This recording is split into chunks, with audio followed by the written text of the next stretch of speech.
Qara turup mu yana usma qo'yamsan? Yar yo'q deb anladim, mening yarim bo'lamsan. Qishin qara turup mu yana usma qo'yamsan? Yar yo'q deb anladim, mening yarim bo'lamsan. Yarim bo'lamsan, yarim bo'lamsan. Yar yo'q deb anladim, mening yarim bo'lamsan.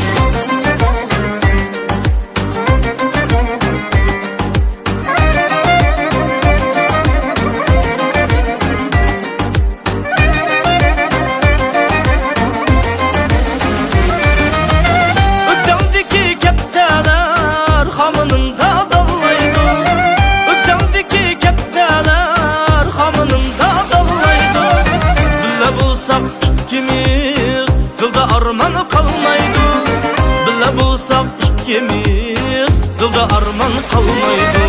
Yarın bulamsan, yarın bulamsan. Yar yok deb anladım, mening yarın bulamsan. Yarın bulamsan, yarın bulamsan. Yar yok deb anladım, mening yarın bulamsan.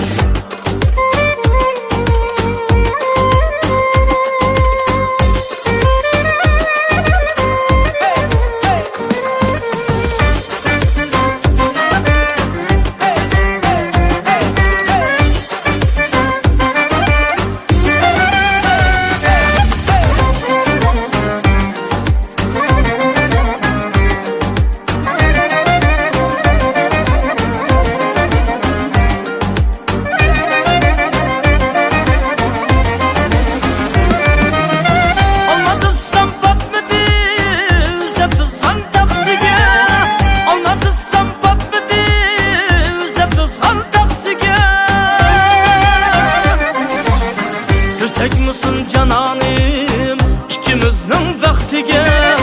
Kösek musun cananım ikimizning baxtiga? Yarım bulamsan, yarım bulamsan. Yar yo'q deb